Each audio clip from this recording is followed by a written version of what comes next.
Live. Einen wunderschönen guten Abend, meine sehr verehrten Damen und Herren.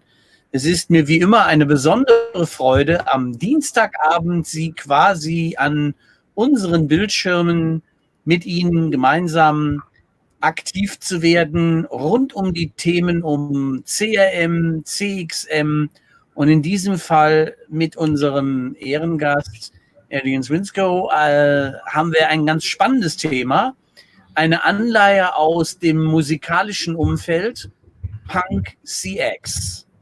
Was hat Punk als Musik mit dem Thema Customer Experience zu tun? Da werden wir Sie gleich aufschlauen in englischer Sprache, weil unser Gast sich sehr freut, Ihnen viele, viele spannende Dinge nahezubringen. Ladies and gentlemen, we are most pleased to have our special guest, Adrian Swinscoe, with us, who is getting us on the road. What is the similarities? What is in between? And what is the difference between punk and CX? And we are really excited, and I would like to kick it off, Adrian, that you give us a little introduction of yourself, please. Well, first of all, thank you, Ralph and Thomas and Marshall, for inviting me to have a conversation about this. I'm really excited, and we'll see where we get to. In terms of myself, I am an advisor, an explorer, a talker, a writer, a researcher about and on all things to do with service and experience. The things that I'm really interested in are how do we build organizations that produce better outcomes for both their customers and their people. And I also describe myself as a lover of simplicity and the human touch with a really useful bit of technology thrown in. And so that sort of kind of sets the kind of the landscape, as it were. And so I'm not. I like the idea of explorer because I think the whole service and experience sort of thing is about trying to understand the problems that we face. The things change all the time, whether it's technology or markets or whatever. And what I'm really interested in is trying to understand and gather clues in terms of what's the best way forward to produce those better outcomes. Sounds good to me. Yeah, okay. I passed the first question. You nailed it. Yeah. So that means I can stick around now, can it? Oh, yeah, I think so. Bummer, that was so fast. We almost can close the webcast right now because you've said it all. But I guess sorry, it's there. Our very special friend Michael would be extremely disappointed because we had a chat this afternoon because he is luckily having already holidays. And he said, this is an interesting topic. How music and customer experience come getting together. And he's working for a small telecommunications company in Germany. Mm-hmm. There is the one. And he is an expert in 3D printers and a lot of funny stuff. Mm-hmm. And I'm, let's say, looking forward what is going on there between music and customer experience. And he's curious as well. So let's continue. Well, certainly specifically punk, because, well, I read the book. Hopefully we all have. I really enjoyed it. Yep. I like the approach you took. Rather than giving a tome, you had, a series of, short pages, your 2-minute, 50-second songs like you'd get off of most albums. Yeah. It was very sharp. What inspired you? I'm curious. So I need to tell you the backstory, which involves being slightly drunk. There we go. So the backstory is that I think it was actually around about this time, in December of 2017, I was in the pub, a local pub here. I live in a place called Brighton on the south coast of England, although I'm an expatriate Scot, as it were. And I was in the pub with a friend of mine, Oisin, and we were drinking Guinness, as we do. He's Irish, and I just like Guinness. And we were talking about where we were at with the whole experience sort of space. And I was sort of bemoaning the fact that that there seemed to be a lot of activity, a lot of enthusiasm, a lot of investment kind of in the space, but there was not a lot of significant improvement in some of the outcomes. And I guess what some drunks might call like a moment of clarity, I sort of extolled, I wish somebody would do something a bit more punk, kind of like to break the impasse I think that we found ourselves that we got to. Shake it up a bit. Yeah. And so that, as normally happens after a couple of beers, I promptly forgot about that idea, but it kind of fell into the back of my mind. And then kind of like popped back into my head in the summer of 2018. Now, I'm a fan of punk music. I'm not old enough to be an original punk. I came to new wave ska as my first sort of formative musical sort of thing, like so things like Specials and you know that sort of stuff. But I'm a big fan of some of the original punks, but also the post-punk stuff. And I was starting to think about where punk came from. And I realized that actually punk exploded at the back of prog rock, or progressive rock as it was known in the 1970s. Now, whilst progressive rock was popular, it also got accused of being, overly elaborate, self-indulgent. It's all about like how many notes you can play on your guitar, or how many synths you can play simultaneously, sort of thing. And it like become this thing. It's almost a bit like the virtuosity of the musicians became a barrier to entry, as it were. And then it got almost consumed with itself and its own virtuosity and musicality, as it were. Punk, I think, was a reaction to that. And it's sort of like when actually, you know what, anybody can do this. Let's make it DIY, democratic, and punk exploded at the back of it. Anybody can learn how to play the drums or guitar or write a song or whatever. And it dared to be different.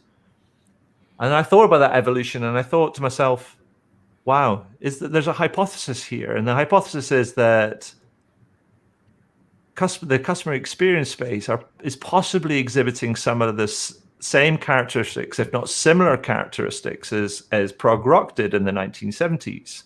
i.e., it's becoming overly complicated, certified, codified, benchmark, metric, blah, blah, blah, yada, yada, yada, all that type of stuff. And therefore, more in danger of losing sight of its constituents, i.e., its customers, and more interested in itself and its own virtuosity, as it were. And that could be explained with the lack of results. And then I thought to myself, well, if prog rock was here and punk exploded at the back of it, and CX is looking a lot like prog rock, then what would a punk version of CX look like?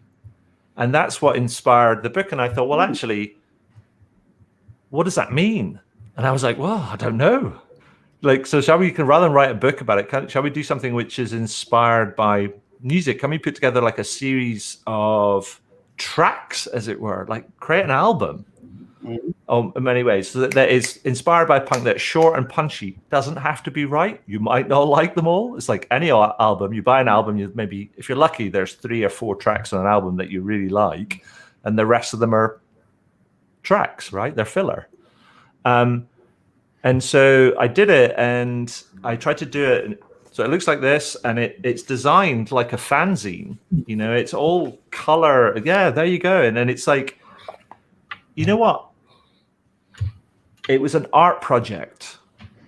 I had no expectation of what it is. And in true punk fashion, I made it and thought, there you go. Well, let's see what happens. By the way, it reads on these devices as well. Yeah, no, it does. I do think it's available electronically, and I do like the physical side of things. In actual fact, 1 second. I wasn't able to get an electronic copy, but that's okay. I like paper. Need for it. Well, here's the original concept. I wanted to make this. Oh, that's cool. Yeah, which is 7-inch hardcover as a nod to the 7-inch vinyl single. Problem is, this is really expensive to produce. No So doubt. this is very limited edition, and therefore we went down the fanzine kind of like route as a thing. But I did it, and I thought, well, you know what? Let's see what happens, because it's going to allow me to challenge some thinking, say some things that are different, boil it down to its essence, you know, and maybe make people think twice about it. It's not. It's not trying to produce another tool or a method or a map or whatever. It's just going to go, come on. Now, what is the essence? Pardon?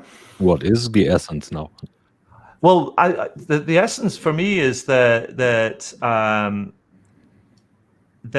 what I've been doing is I've been trying to start like a conversation around what it means to do something different, to strive for better outcomes, you know, and to stay focused on those outcomes. What I've been doing, which is interesting, you might not be able to see this, but it's I've been taking. So you'll see this. This is a list of words that people have been telling me that I've been asking them about. It's like a word association game that I've been doing on my own podcast, where I've been asking people to come up with a word that describes what punk CX means to them. And it's fascinating. Some of the words are everything from anti-authority to anti-blah to rebellious to relaxed to relevant to valuable to true to intuitive to honest to human. And what it shows is like it's a broad church, but it's about almost like real stuff, right? And it's about kind of like it's spoken in language that we would use as people, as customers, or as employees, in the way that we would talk to each other. And it's there to challenge. I mean, I don't have the answer. I just want to kind of like shake people up and go, there's better. Now go and find it, and challenge them to go and find it. What is rebellious in CX? What is rebellious? Yeah, I'm curious about that one. I mean, punk is about rebellion, or being. Yeah. But what is the rebellion in CX? Well, rebellion could be kind of turning around and just kind of going, somebody says, oh, we need a chatbot because that's everybody's getting chatbots. And then you turn around and go, really? Why? Where's the evidence that we need a chatbot? Just because everybody else is doing it does not mean to say that we should do it. But then there's this thing. Somebody told me this story where they were talking to a board member a marketing director was talking to a board member, and they were talking about their quarterly plans, and the marketing director was laying out all the plans, what was kind of ahead of them, and the board member kind of said, I think we need a chatbot. And he's like, the chatbot's not in our plans. It doesn't fit with our plans. And he says, well, I still think we need a chatbot. He says, well, no, we'll look at it, but that doesn't fit with our plans right now. And then he came back a quarter later to report on his plans. And, you know, he was slightly under where he was at. And the board member turned around and said, do you think that's because we didn't have a chatbot? And we're like going, really? Are you kidding me? Oh. And it's like, because people kind of grab these things and just throw them around. They don't really have an understanding of kind of what's going on. And my point is that we were talking before the show around this T-shirt I've got, which is a minor threat T-shirt, which got a picture of a flock of sheep going kind of one way, and then there's a black sheep that's kind of drawn in and going another way. And it's a bit like, if you always follow the crowd, then you're never going to lead.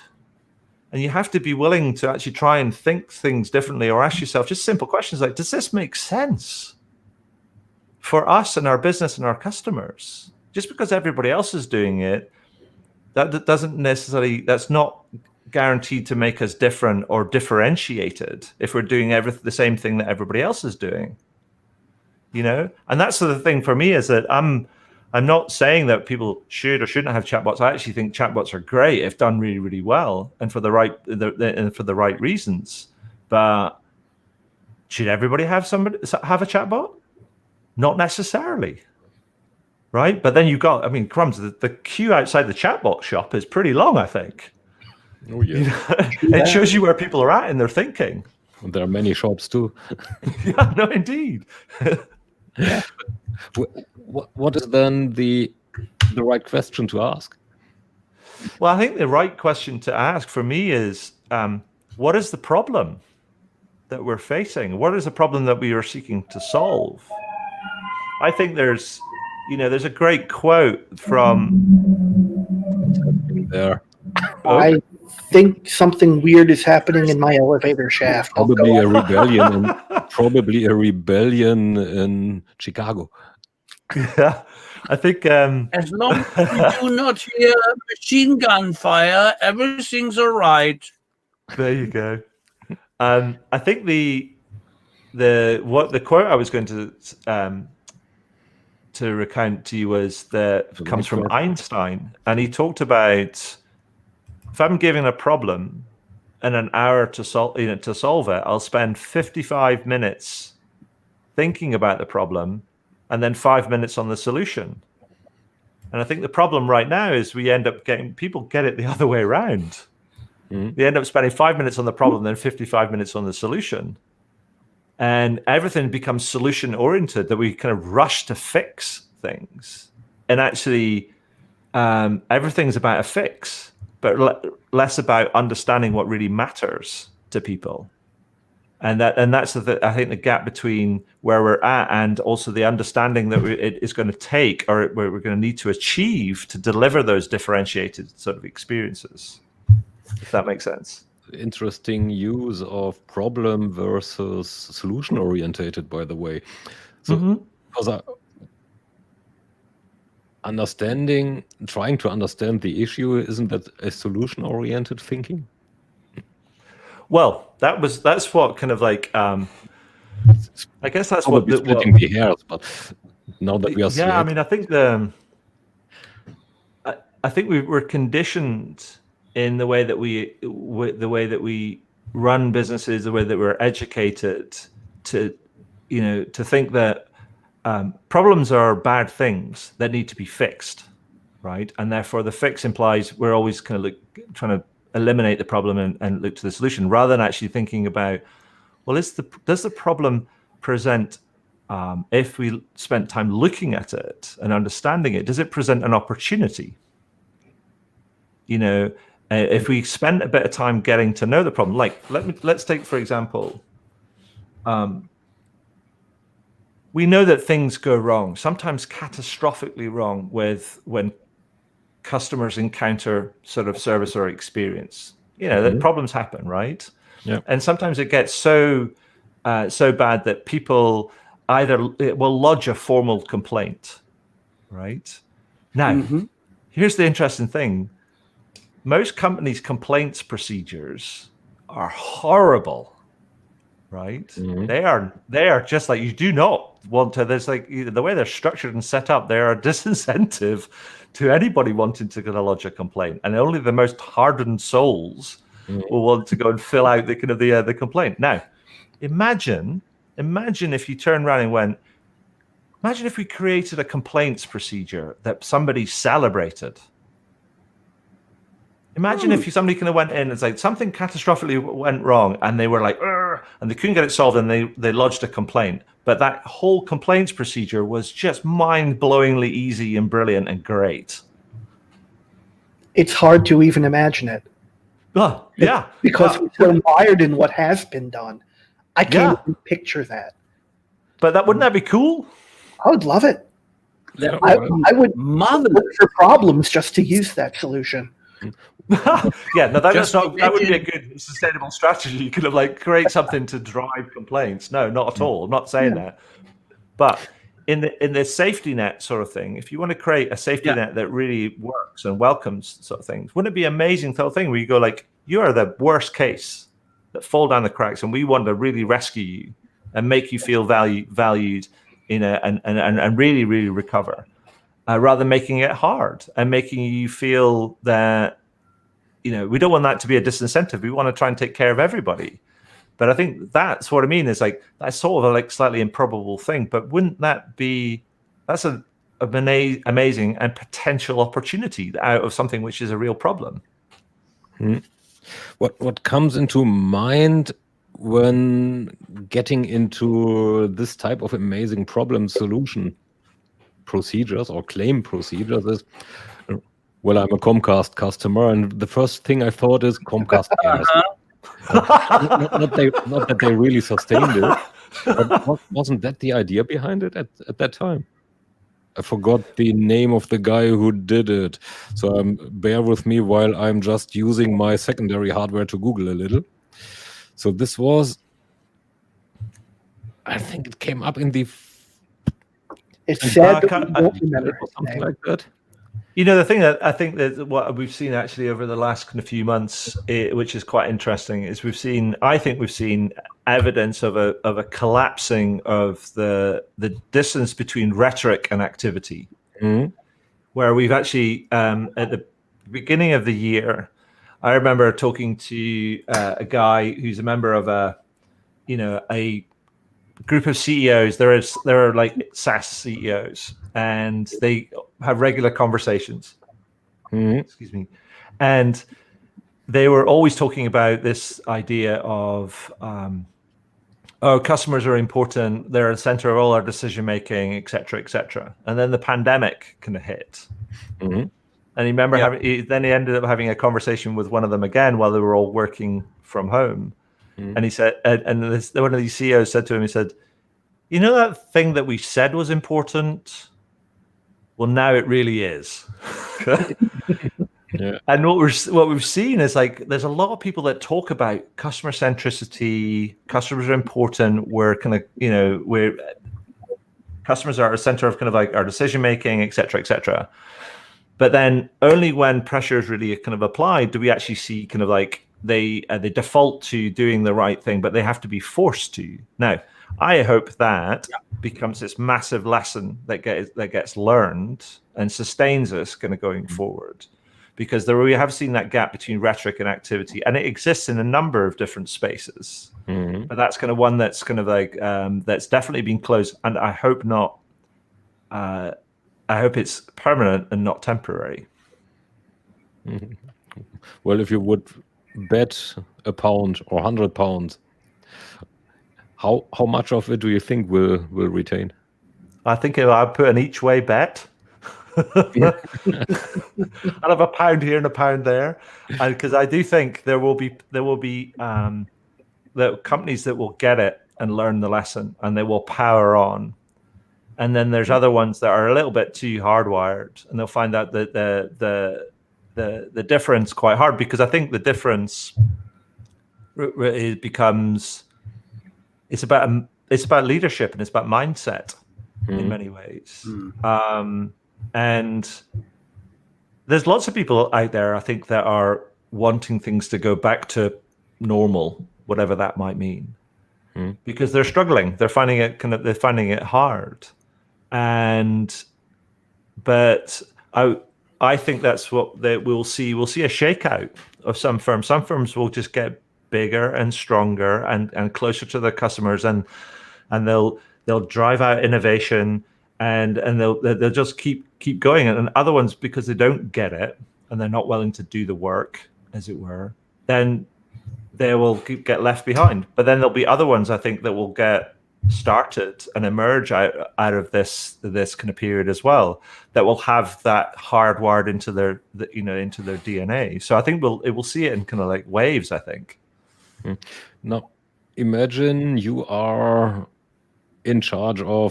newly in charge of a company that is somewhere in between those two extremes that you just mentioned. So closer to the one that is a bit more hardwired, as you put it.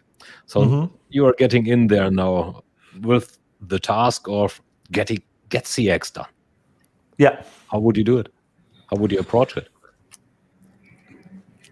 So the first thing I would do is I would get a lot of my top executives. I would get them to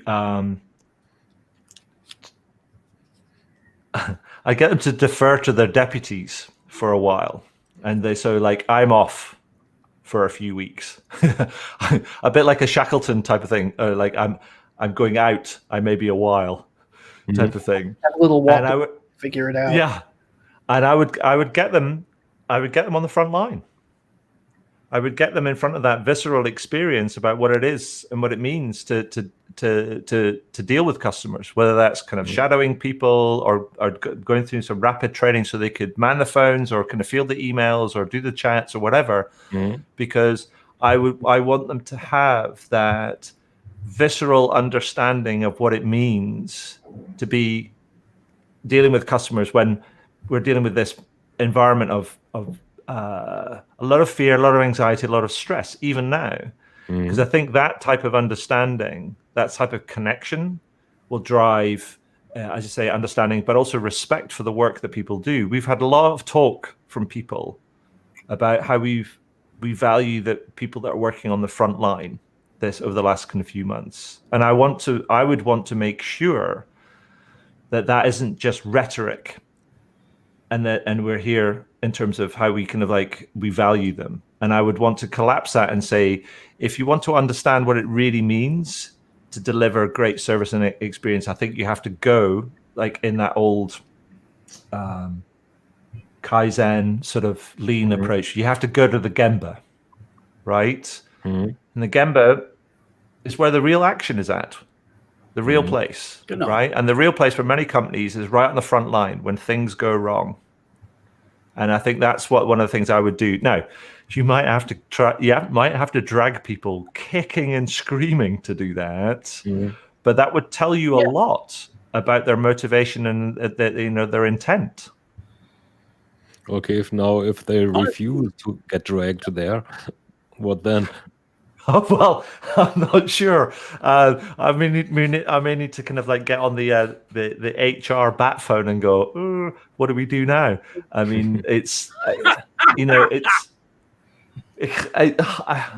really don't know, because it's like if it becomes like an existential thing where you want to get people connected and understand where they're going. I mean, and there's obviously there's variants of things that you can do. I remember there's a hat tip in the book to a company called IAG, that's an insurance company in Australia.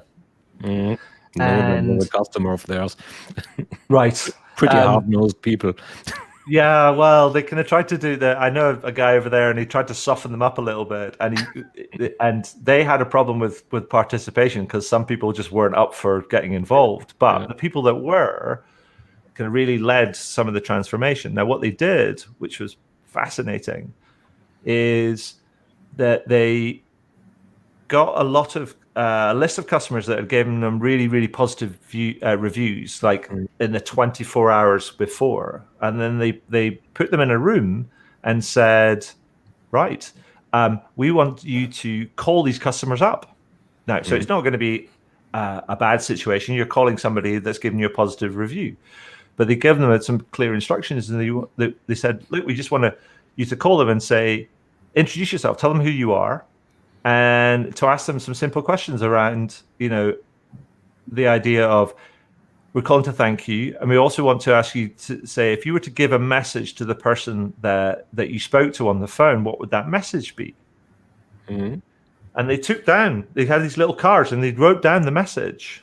And once they'd finished their calls, they took the cards and physically went and found that person in the organization and went, I just spoke to that customer. This is what they said. I just wanted to pass it on and say thank you for your service and the work that you do. That's amazing.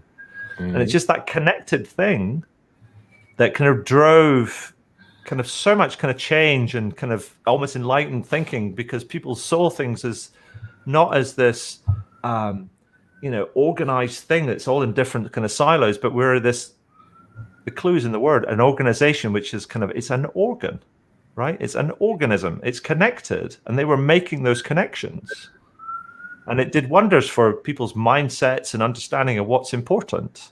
And so I think there's a lot of stuff that we can do to get this going, because I think that's that what's one of the key barriers to all of this is about mindset and motivation and intent. And are you willing to do that, to put yourself in different, difficult, possibly uncomfortable situations to learn? And then you have to decide what you want to do with that. I mean, the moment they hire you to do this CX thing, they apparently are away from from rock bottom, right? So they have understood at least something. Well, exactly. I mean, it's like at least kind of if the I mean that's one suggestion. I mean, I think there's lots of different things that you can do. I mean, sometimes it's just about I remember there's a friend of mine, a guy called Jerry McGovern, who's an Irish fella, and he says, he said to me once, which I thought was brilliant. He said, most customer experience is cleaning and sweeping. Mm-hmm. Right? So it's like tidying things up, making sure that things are kind of all in their place and they kind of work and they're ordered and everything else. Yeah. And I just thought, what a brilliant way to characterize it. Mm-hmm. Can we just make sure that things are tidy and kind of like clean and understandable? Like do the simple things, do the basics. Figure out what the basics are, and then do them well, because that's what we build trust on, right? So the idea that we can get an answer to a question when we reach out to something, and that's easy and efficient and effective, and it can get done right first time, and we don't have to get passed on to lots of different people, in order to do that, and it's about organizing yourself to be able to facilitate that. I know there's another guy called John Seddon, who's a systems thinker, and he had a way of characterizing it, which he said, kind of most companies figure out the kind of customer typology of demand and then try and fit it into their own way of working, rather than trying to organize themselves to respond to a customer typology of demand. Why wouldn't you do that, right? And hence why, when you're trying to fit something into the way that you want to work, you create all this failure and this waste. And so I think we need to, was it Harley Manning and other Forrester authors wrote that book talking about outside in about, I don't know, was it nearly 8-9 years ago or something? And that's the requirement, right? We have to think about things. If we want to be customer led, we have to think about our businesses outside in. And that includes kind of how we organize and how we operate all the tools and on the platforms that we use to facilitate that, whether it's CRM or CXM or whatever. So we have to figure out, can we respond appropriately to true customer demand? But that requires us to really understand that and think about it that way. And as you say, sometimes it is just cleaning and sweeping. An observation I made some time ago is that sometimes the best customer service, the best customer experience is unobtrusive. Yeah. The customer just is able to do what they want and go on with their day. When you're trying to wow them every time to give delight with customer service, you're exhausting your customer. And the more that you're putting on the line to make them happy, the more you're risking that you're going to catch them the wrong way. Yeah.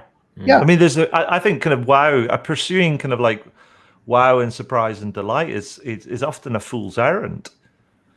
And actually, so I wrote another book called How to Wow, funnily enough.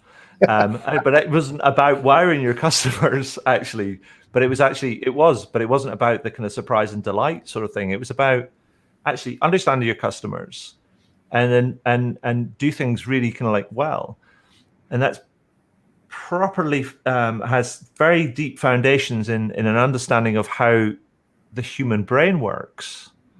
If you think about the brain, particularly at a sort of a amygdala, hippocampus sort of like level, that are avoidance of risk and uncertainty and disappointment and failure is way, way more important. I think there was a guy, the neuroscientist, that told me once, this is we value the avoidance of risk, disappointment, and failure between 5 and 17 times more than any joy, surprise, or delight.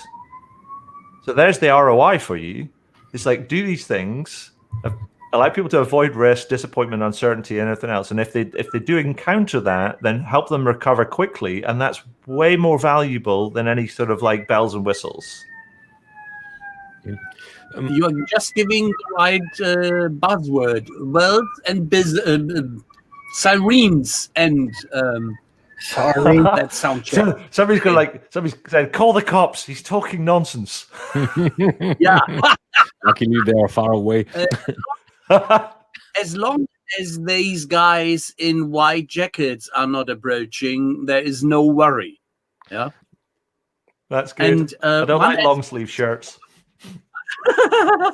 Well, one aspect I really love is the aspect such as honor and value work and be prepared to catch up if something in the processes is not going the right way, that you then have the right people at hand which do not run away when the shit hits the fan.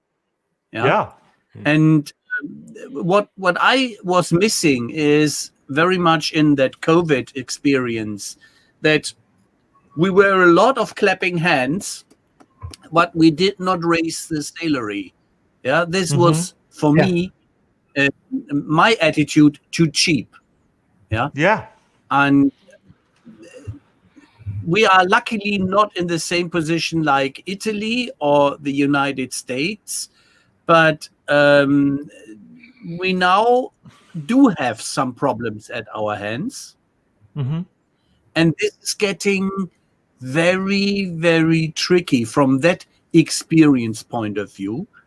And I was wondering if you look into the existing crystal ball of the future and the upcoming next year, as a practitioner of CX, what do you foresee for activities and trends which are coming up? So to your kind of point, I actually see, I've spoken to somebody, so I'm not a great lover of prediction pieces, and okay, but that's fine.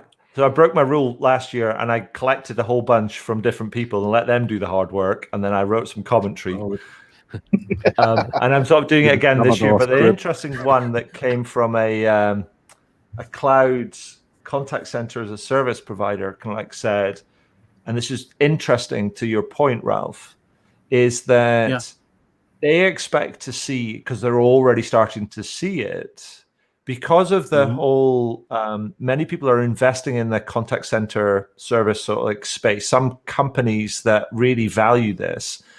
And if you balance that off with a lot of people are also being made redundant, so there's more talent on the market. Actually, what we're seeing is actually because there's demand in the service space and there's talent in the field, we're actually seeing some of this talent migrate towards some of the service space. So because they're seeing that some companies are really investing in it and valuing it. So that's, I don't know if that's a trend. I think it's a good sign to your point around that between really valuing what matters. Other kind of things that I think that we'll see. I think we'll see many firms really double down on things like loyalty and retention and value because of how the effects of the pandemic kind of unfold. We've yet to see the economic ripples in large consequence and all this sort of disruption. So I think there will be an economic tightening, and so the smarter companies will then double down on retention and loyalty. And that doesn't mean more programs. It's like getting closer and delivering kind of more value and trying to be more relationship focused. And we've seen signs of that. And earlier in the pandemic, that's kind of where many customers are sort of becoming aligned to, is like, I show up and be helpful and be valuable, don't sell to me. And I think that's going to continue. I think that the other thing is about maintaining kind of momentum. I think we talked about before is like the people that will win will maintain momentum. I think there's another one around how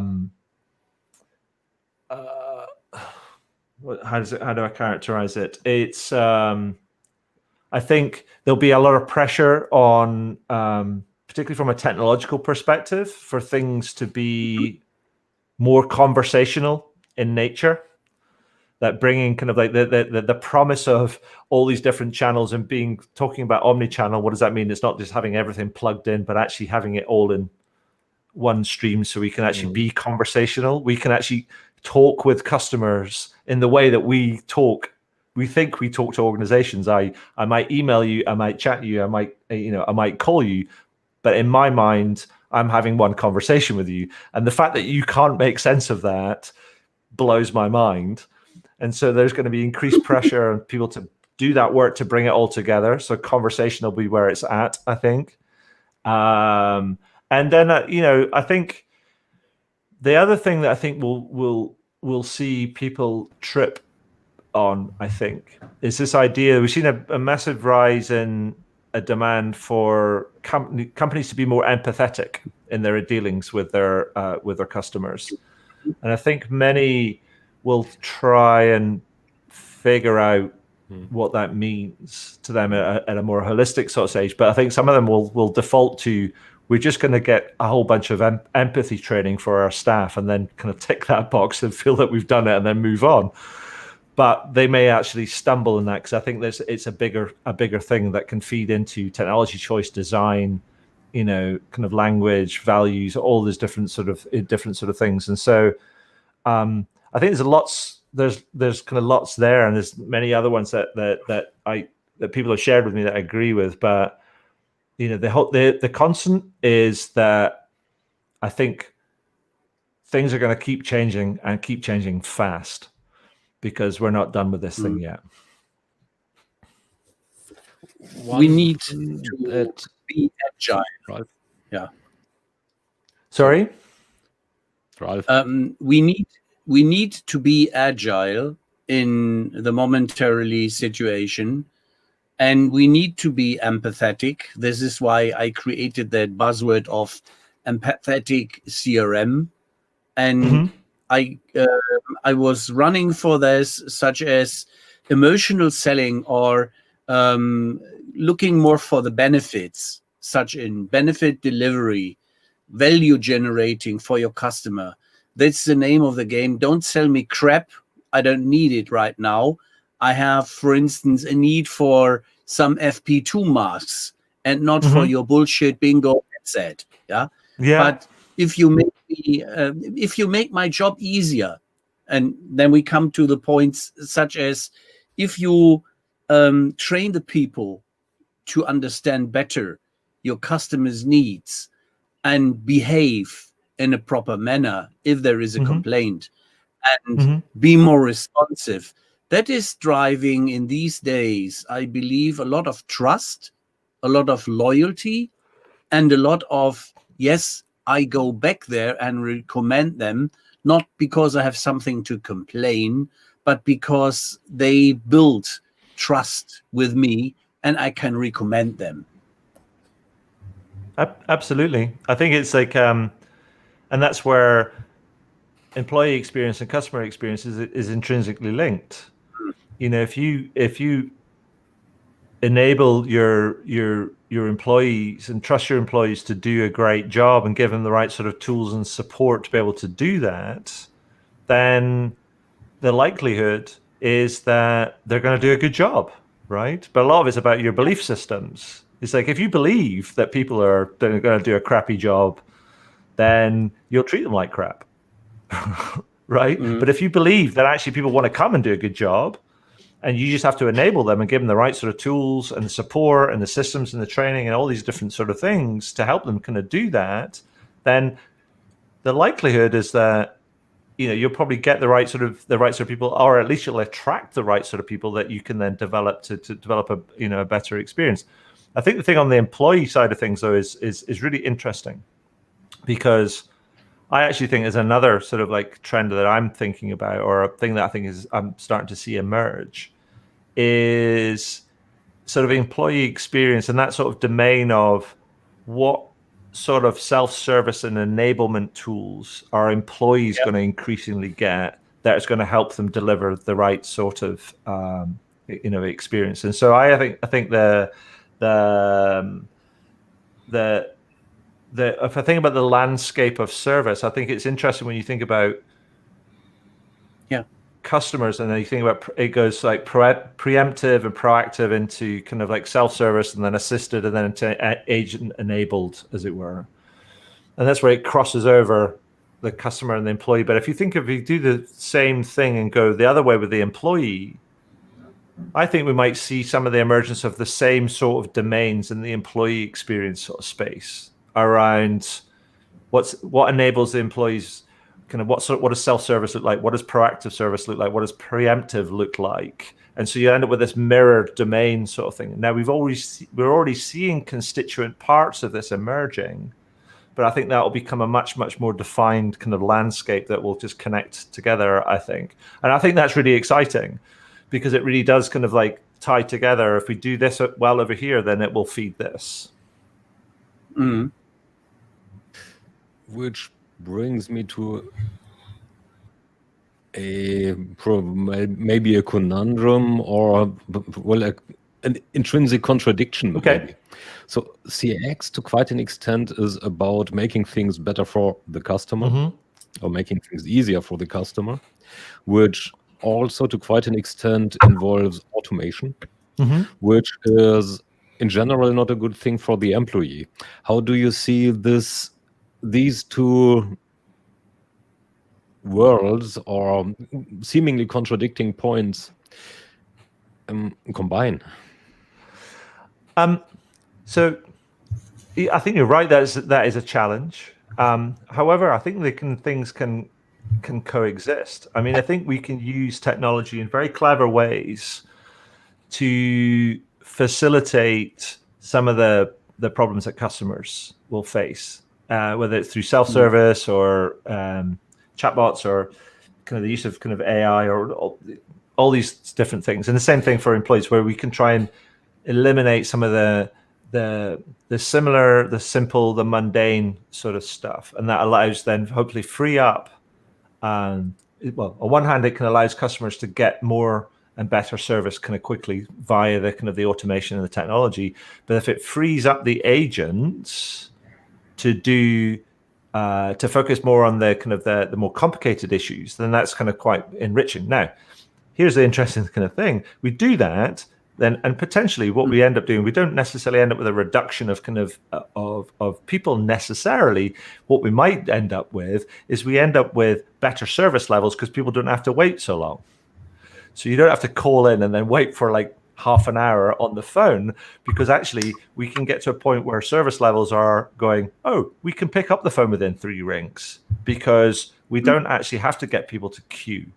And we end up kind of like queue management becomes a thing because we just raised the bar. The problem is like we've accepted that queues are okay. I'm like going, when is a queue being okay? Really? unless you're queuing for a new Apple iPhone outside the kind of the Apple store on Oxford Street, which I've never understood.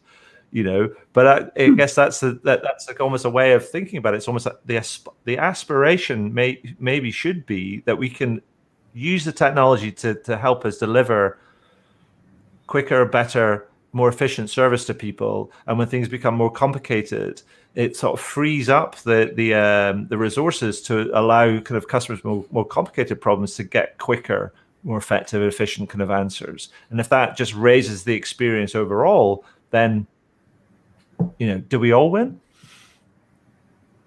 Sounds pretty good to me. We've got to figure out the economics of it all, I guess. Well, economics, that's often the trick, isn't it?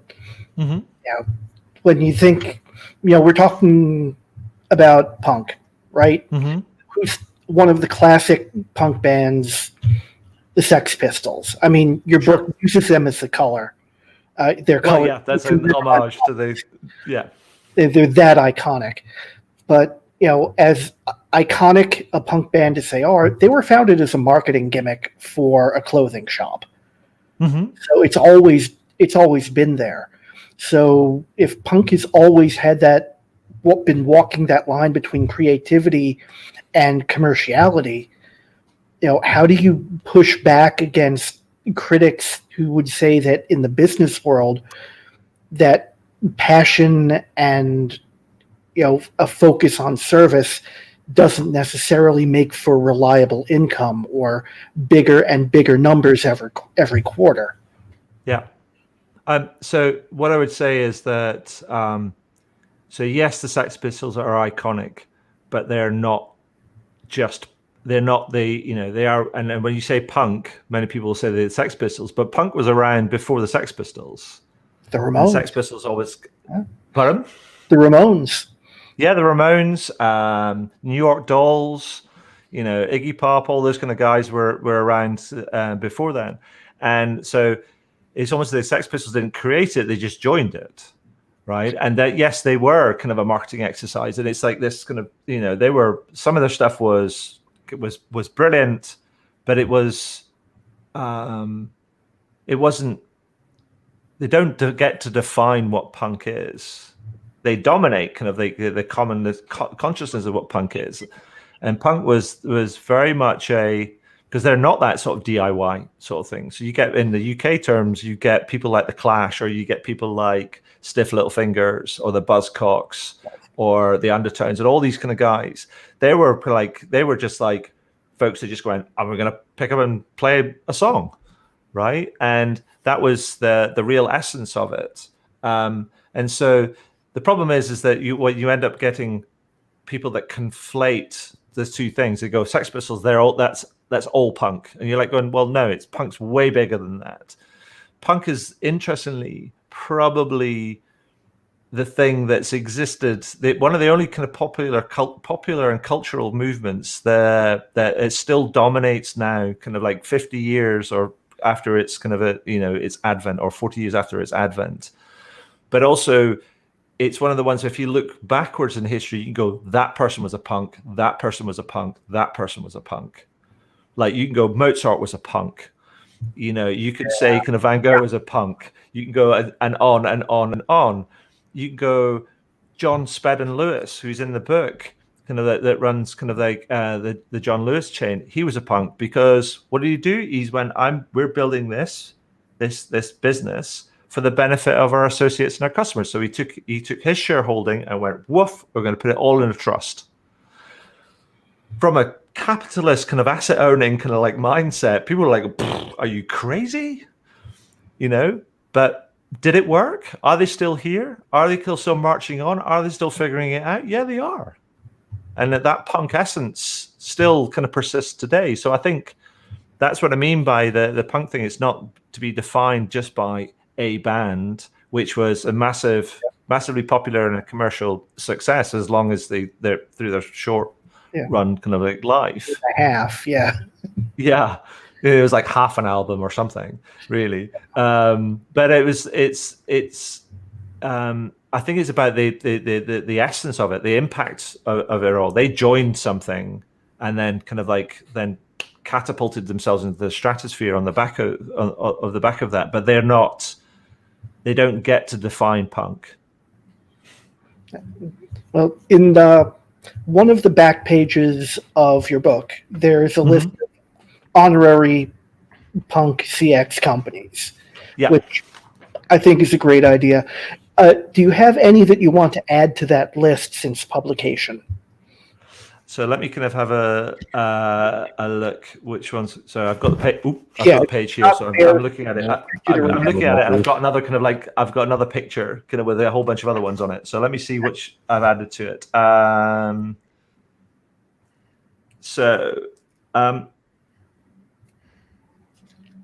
Here's one that I really like, and that have I got them in here?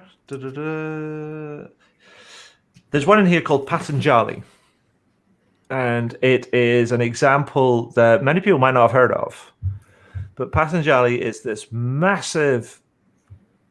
They are now a massive FMCG brand in India, and they're founded by this guru who's into Ayurvedic remedies, and he basically says, for the health of and the well-being of the people, you probably shouldn't be using that toothpaste or that soap or that this or that because it's full of stuff that's not good for you. And if you come from an Ayurvedic perspective, we're going to take some natural kind of ingredients and make all these kind of these toothpaste and kind of like consumable products. And we're going to do it, and we're going to do it because it's for the good of the people. They are sweeping the Indian market. They're massively popular, run by this guy who is a guru and he's business partner. So he literally has a long beard and the robe and everything, and he just kind of does this thing. He's brilliant. But at the same time, the business then invests in schools and hospitals and community initiatives and all these different things. So they're doing kind of good work. So it's all driven by this thing. It's like going, we can do better than what we've already got. And I believe an Ayurvedic approach is kind of a good way to go. So a big shout out to the Patanjali folks. I know that I source my wife's toothpaste from there. And she's like, it leaves a bit of a brown kind of like mess in the sink that we have to kind of like wash away. So it's not like the bleached kind of like properly kind of white suds that you normally kind of get when you're using normal toothpaste. But this is very much based on natural ingredients, and she swears by it. And so a big shout out to them as an example that most people wouldn't have heard of. Can we cycle back for a second?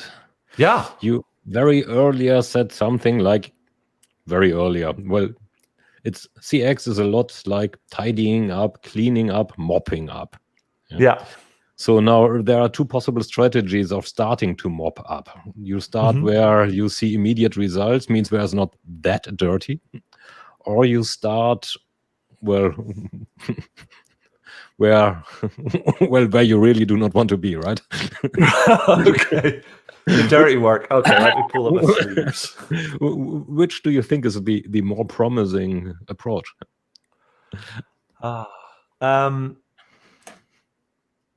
Oh, crumbs. I mean, that's a good question. I mean, I guess it's I would say that I'm always kind of like saying to people that you should make sure that any of your initiatives that you're trying to get off the ground or get going is you have to make sure that you understand what the true ROI is of that initiative. And many people get stuck in this thing as like stuck in this idea, like going, "Oh, it'll improve our NPS score." I'm like, "Yeah, so what?" NPS is kind of causative to kind of like in an increase in result. It's correlated to increase in results, not causative. And so that sort of difference. And I would kind of suggest that people kind of look at the problem areas and think about which ones are costing them the most in terms of business results. And that's where you start, because that's where you're going to get the most support, and you'll be able to get things done fastest. Because if you tie it back to business results, then I think it's and tie it back to the performance, I don't think you're going to go far wrong. And it will give you, if you prove that, I think that it will give you the what's the word? It will give you the organizational social capital if you do things kind of good and early to go out and do other things. If that makes sense. Yeah, makes a lot. So I just got a polite warning that the hour is coming up. As we are not known for sticking to the schedule, question to you: how much time do you have left? I'm good, man. I'm here. I'm having a blast. I don't mind. Yeah, okay. That's all right. That's the answer I wanted to hear, by the way. Brilliant. There's right away the other one. So you said easy, efficient, effective, in that order earlier on. Yeah. Yeah. Which reminded me of what I dubbed the abbreviated Maslow pyramid of customer expectations. Oh, which crumbs. Is, again, quite a word, right? Fancy on us. Yeah, the easy is the peak, the tip of the pyramid, because it's the same picture for you, yeah? Well, kind of explain to me, are you going... well, it needs to be effective, efficient, easy, or it needs to be effective at the base.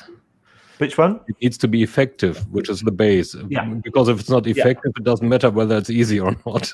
Well, no, sure. I was just kind of figuring out. I was going like, yeah, effective, so it works. Efficient, so it works kind of better, and then easy, that it's kind of like slick, right? Yeah. That sort of idea.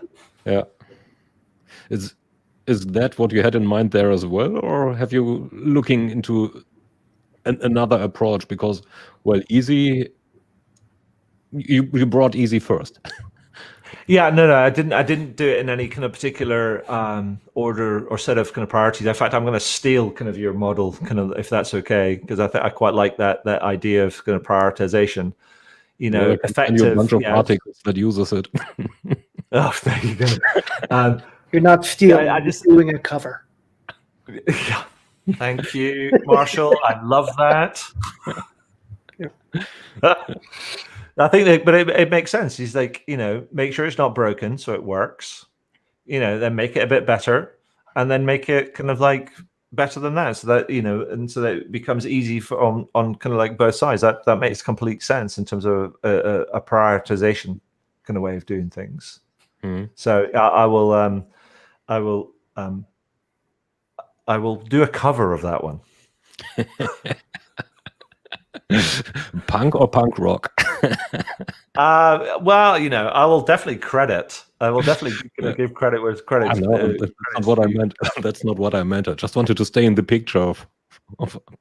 Actually, I'm a fan of progressive rock. Actually, so well, hopefully being one of the most stuck around. Like those.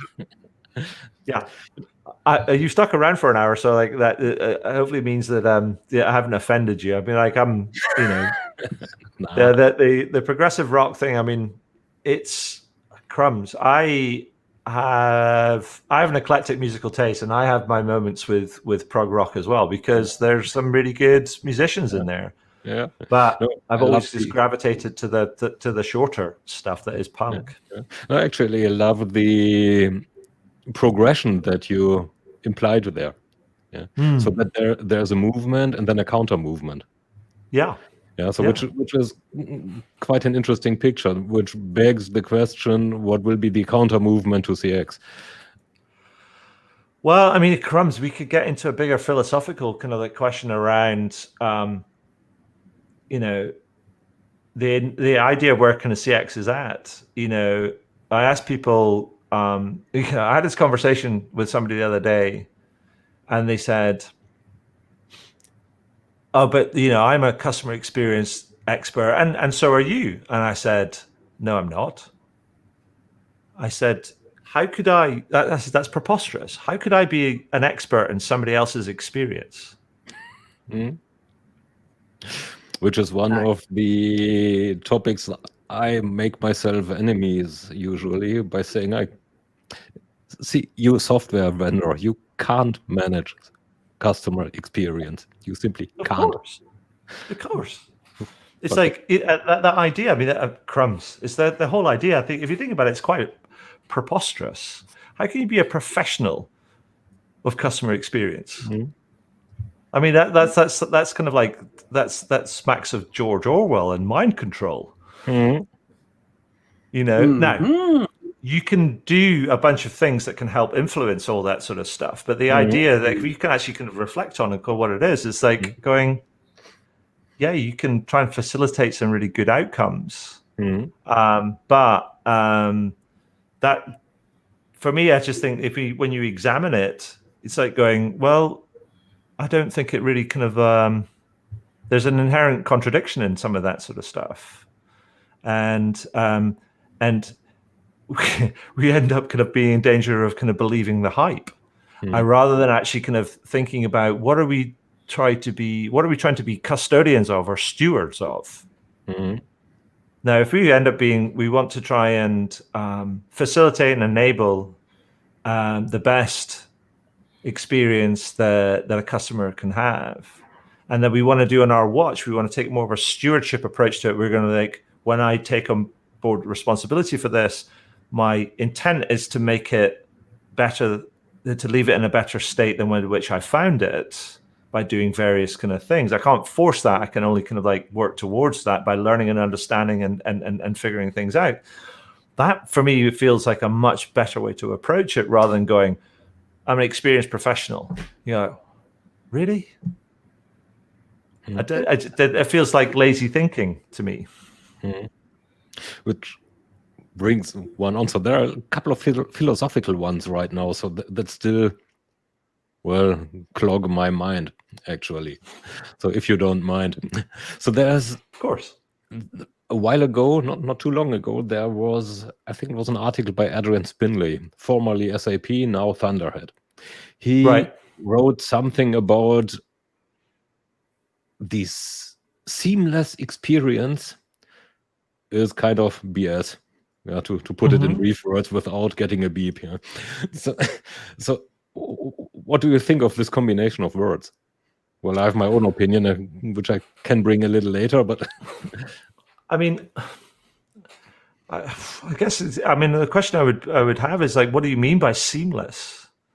If I equate it to the idea that people pursue sort of a frictionless experience. Let's say and then again, that becomes another kind of meme in the industry. And I've heard horror stories where firms have got caught up in that idea like, oh, we must create a friction-free experience, and they did that, and they destroyed all the value that they created with their customers, because actually what they didn't realize is by making everything straight through processing, sort of like quick and easy sort of thing, so quick and easy, it took out all the value creation, which was, oh, I need to customize this and choose that and pull down this and do all this, and that was the essence of what they were, almost the value proposition. And so they learned this to their horror, kind of like when they did all the work, and then customers were going straight through and transacting, but were never coming back because they just commoditized their whole kind of experience. And so they end up having to unpick everything to reinstate stuff. Yeah, without friction, you don't have any traction. There you go. I love that.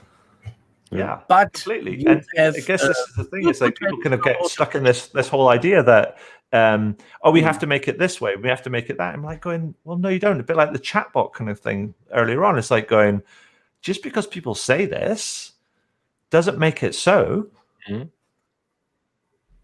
Ralph, you wanted to say something.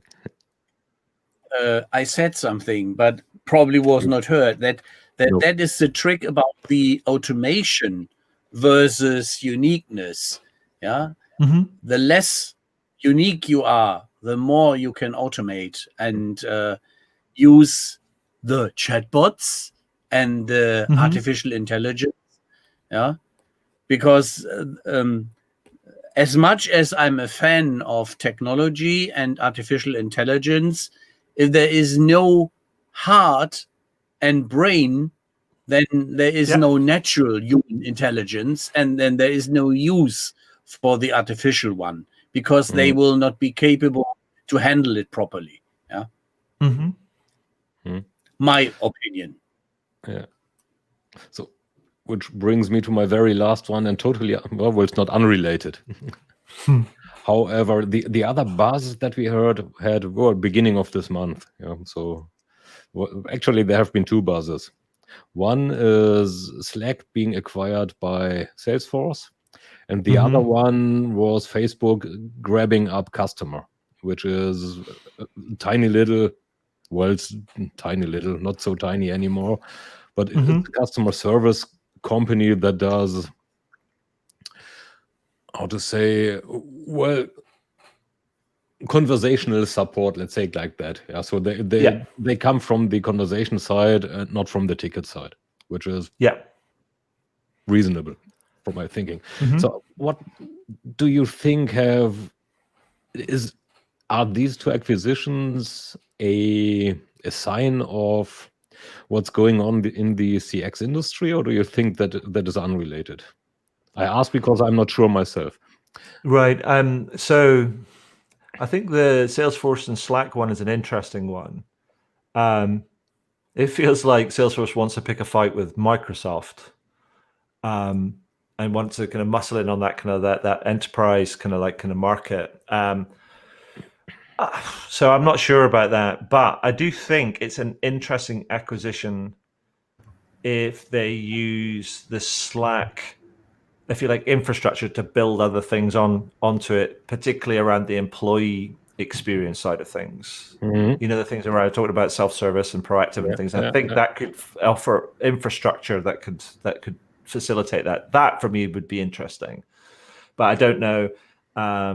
That's not how it was positioned. But then again, they wouldn't necessarily sell you that out in public anyway. But that for me seemed an interesting and a more fascinating and intriguing sort of angle to it, rather than the kind of the straight up, we're going to try and compete with Microsoft in that sort of enterprise sort of space. On the Facebook and customer one, I think that's a bit more strange, but also a bit more understandable, because I think that the Messenger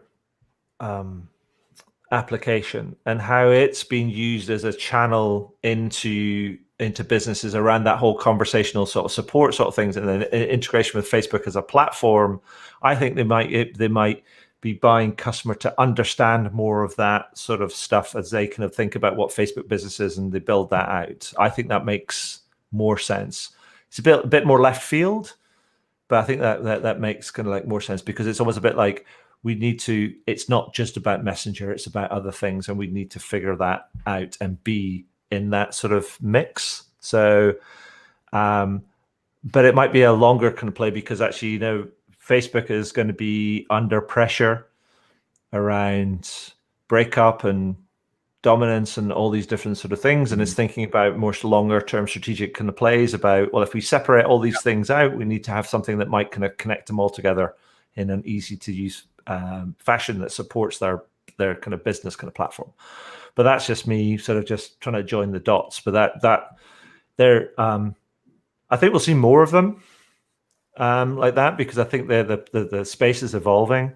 But I would say that the Salesforce Slack one is probably the most surprising, but is I think the most intriguing, and then the converse for the Facebook and the customer one, if that makes sense. Perfectly so. Makes sense to me. Yeah. Good job. Thank you, man. Now go and buy kind of Salesforce and Facebook shares and customer and everybody. The honorable analyst now. Okay, I think that might actually have been a kind of a wrap, because we are also mainly known for doing a quarter of an hour more than an hour. Right. Usually, yeah. So unless Ralph or Marshall or you, Adrian, have a pressing question that we could discuss.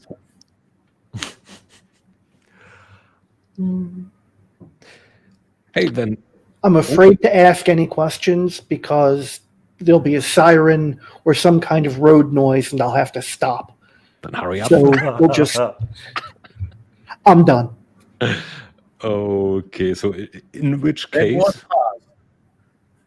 In which case, I'll say many, many thanks to you, Adrian. This was not only enlightening, but also very fun. Very much fun. Entertaining. Joyful. Easy. So, thank you. Which, well, yeah, makes me hope for another session sooner or later. I'd be absolutely delighted. Thomas, Ralph, Marshall, it's been an absolute delight talking to you. I would be more than happy to do it again. It's always fascinating to have a rummage around some of this sort of stuff and kind of hear different people's kind of perspectives. And so, Marshall, I also want to tune in again and see if you've been arrested. The next time you tune in, you might just be an empty chair there. That would be kind of cool. I'm in Metro Chicago. It'll happen. But so in short, I'd be delighted to do it again. And also, you have my massive thanks and biggest love from over here. To you all, it's been a delight. So thank you. been a great pleasure having you. Yes. The pleasure was Okay. ours. Then I'll stop the broadcast now and we see us offline.